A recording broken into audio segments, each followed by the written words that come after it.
ভারত সীমান্ত ঘেঁষা এবং চারদিকে হাওর বেষ্টিত সুনামগঞ্জ জেলার মধ্যনগর উপজেলার দুর্গম এলাকা মহিষখোলা ছিল মুক্তিযোদ্ধাদের একটি গুরুত্বপূর্ণ ক্যাম্প, যা মহিষখোলা ক্যাম্প নামে পরিচিত ছিল।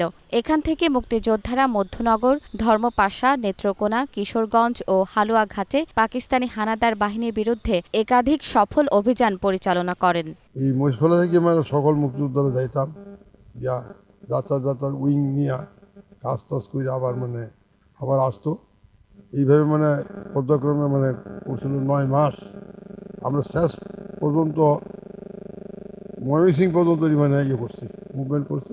মুক্তিযোদ্ধাদের স্মৃতি ধরে রাখতে এখানে নির্মাণ করা হয়েছে দেশের দ্বিতীয় বৃহত্তম স্মৃতিসৌধ। এই নিয়ে ট্রেনিং দিছে আমরা বাড়ি,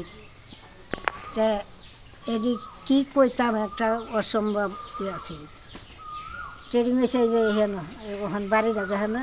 তবে স্মৃতিসৌধটির পাশ দিয়ে ভারত থেকে নেমে আসা নদীর তীব্র স্রোত ও ভাঙনের কারণে আশপাশের মাটি ধীরে ধীরে সরে যাচ্ছে, ফলে প্রতিনিয়ত হুমকির মুখে পড়ছে ঐতিহাসিক এই স্মৃতিসৌধটি। পটাশন না দিলে স্মৃতি টিকবে না তো।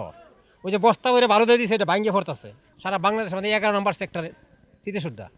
এই স্মৃতিসৌধটা টিকাইতে গেলে আপনার একটা বাদ দিতে হবে। এই মহিষখোলা ঘাট থেকে স্মৃতিসৌধ পর্যন্ত আমাদের যে নদী ভাঙ্গনটা কমসে কম 30 হাত ভাঙছে। সরকার সহযোগিতা ছাড়া যে আমরা যে সামাজিক, এটা আমরা টিকাইতে পারবো না। মুক্তিযুদ্ধের ইতিহাস, বীরত্ব আর আত্মত্যাগের অনন্য স্মারক মহিষখোলা স্মৃতিসৌধ। কিন্তু নদী ভাঙনের হুমকিতে আজ অস্তিত্ব সংকটে ঐতিহাসিক এই স্থাপনাটি। সময় মতো সুরক্ষার ব্যবস্থা না নিলে হারিয়ে যেতে পারে মুক্তিযুদ্ধের এক গুরুত্বপূর্ণ স্মারক।